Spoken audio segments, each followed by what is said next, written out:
అందరికీ నమస్కారం. నా పేరు రఘురామ్ రెడ్డి, సర్జికల్ ఆంకాలజిస్ట్. ఈరోజు మనం రొమ్ము క్యాన్సర్ గురించి మాట్లాడుకుందాం.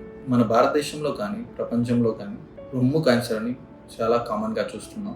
ప్రతి 1,00,000 మందిలో 26 మంది ఈ రొమ్ము క్యాన్సర్ బారిన పడుతున్నారు. అందులో 12 నుంచి 13 మంది చనిపోతున్నారు. ఈ రొమ్ము క్యాన్సర్కి కారణాలు ఏంటి? 40 ఏళ్ళు పైబడి ఉన్న మహిళల్లో ఈ రొమ్ము క్యాన్సర్ ఎక్కువగా చూస్తాం.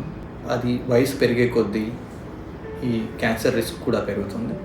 చాలా చిన్న వయసులో ముట్లు స్టార్ట్ అవ్వడం, లేటుగా ముట్లు ఆగిపోవడం, పిల్లలకి పాలు ఇవ్వకపోవడం, వంశపారపర్యంగా వచ్చే క్యాన్సర్, కుటుంబంలో ఈ క్యాన్సర్ ఉండడం, BRCA1, BRCA2 జీన్స్ అనేవి వంశపారపర్యంగా ఉండడం, ఒక రొమ్ములో క్యాన్సర్ ఆల్రెడీ నిర్ధారించబడి ఉంటే ఇంకొక రొమ్ములో క్యాన్సర్ వచ్చే అవకాశం ఎక్కువగా ఉంటుంది. ఒబెసిటీ అనగా ఊబకాయము, రెగ్యులర్గా ఎక్సర్సైజ్ చేయకపోవడము, ఎక్కువ మద్యపానం సేవించడము, హార్మోన్స్ తీసుకోవడము, అలాగా రేడియేషన్ తీసుకొని ఉంటే కూడా బ్రెస్ట్ క్యాన్సర్ వచ్చే అవకాశం ఉంటుంది. రొమ్ము క్యాన్సర్ లక్షణాలు ఏంటి?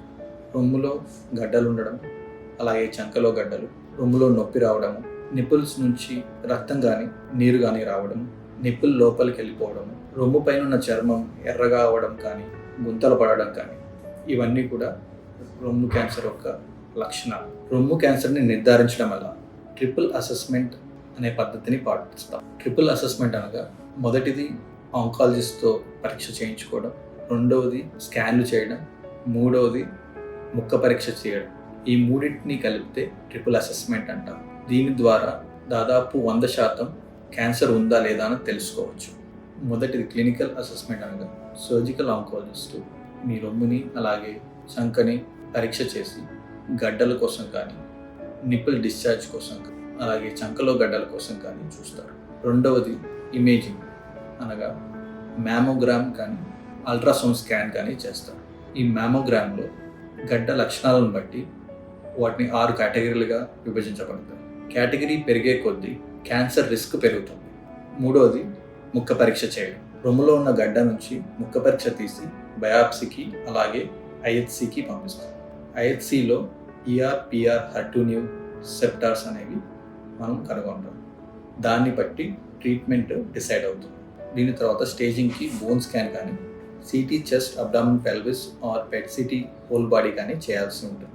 స్టేజ్ చేసిన తర్వాత stage 1, stage 2 early breast cancer కిందకి వస్తాయి. Stage 3 locally advanced breast cancer కిందకి వస్తుంది. Stage 4 metastatic or advanced breast cancer కిందకి వస్తుంది. Stage 1, stage 2 early breast cancer అనగా రొమ్ముకి అలాగే చంకకు అంతవరకే స్ప్రెడ్ అయి ఉంటాయి. దాన్ని స్టేజ్ 1, 2 బ్రెస్ట్ క్యాన్సర్. బ్రెస్ట్ క్యాన్సర్కి ట్రీట్మెంట్ ఏంటి? సర్జరీ, కీమోథెరపీ, రేడియేషన్ థెరపీ, అలాగే targeted therapy, hormonal therapy. So ఇవన్నీ కూడా treatment options. Early breast cancer ట్రీట్మెంట్లో మొదటగా ట్యూమర్ 2 సెంటీమీటర్ల కన్నా తక్కువ ఉంటే, అది ఈ రిసెప్టార్స్ అంటే హార్మోనల్ రిసెప్టార్స్ పాజిటివ్గా ఉంటే ఫస్ట్ సర్జరీ చేసి పరీక్షకు పంపించి తర్వాత కీమోథెరపీ లేదా హార్మోనల్ థెరపీ లేదా రేడియేషన్ థెరపీ ఇవ్వచ్చు. ఒకవేళ ట్యూమర్ పెద్దగా ఉంటే మొదటగా కీమోథెరపీ ఇచ్చి ట్యూమర్ని సైజ్ తగ్గించి సర్జరీ చేసి తర్వాత మళ్ళీ కీమోథెరపీ ఇవ్వచ్చు. ఇది ఎర్లీ బ్రెస్ట్ క్యాన్సర్. స్టేజ్ 2 అలాగే స్టేజ్ 3 బ్రెస్ట్ క్యాన్సర్స్ ముందుగా మనం కీమోథెరపీ ఇచ్చి ఉన్న గడ్డ సైజ్ తగ్గించి తర్వాత సర్జరీ చేయడం, దాని తర్వాత వచ్చే ఫైనల్ హిస్టోపెథాలజీ రిపోర్ట్ ప్రకారం మళ్ళీ కీమోథెరపీ కానీ, హార్మోనల్ థెరపీ కానీ, రేడియేషన్ థెరపీ కానీ ఇవ్వాల్సి ఉంటుంది. ఇంకా ఫైనల్ స్టేజ్ అదే మెటాస్టాటిక్ బ్రెస్ట్ క్యాన్సర్లో మళ్ళీ కీమోథెరపీ కానీ, హార్మోనల్ థెరపీ కానీ ఇవ్వాల్సి ఉంటుంది. సర్జరీ గురించి మాట్లాడుతాం. సర్జరీలో 2 రకాల సర్జరీలు ఉంటాయి. బ్రెస్ట్ కన్జర్వేషన్ సర్జరీ అని, అలాగే మాస్టెక్టమీ అని.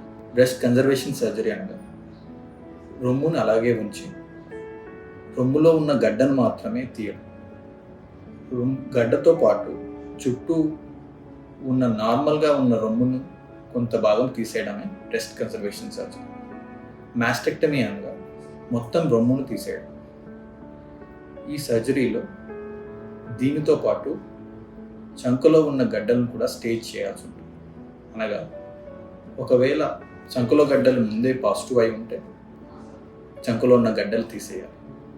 ఒకవేళ నెగిటివ్ అయి ఉంటే సెంటినల్ లింఫ్ నోడ్ బయాప్సీ చేయాలి. సెంటినల్ లింఫ్ నోడ్ బయాప్సీ అనగా 2 కానీ 3 కానీ చంకులోని గడ్డలు తీసి పరీక్షకు పంపించి అవి పాజిటివ్ వస్తే మిగతా చంకులో ఉన్న గడ్డలన్నీ తీయవలసి ఉంటుంది.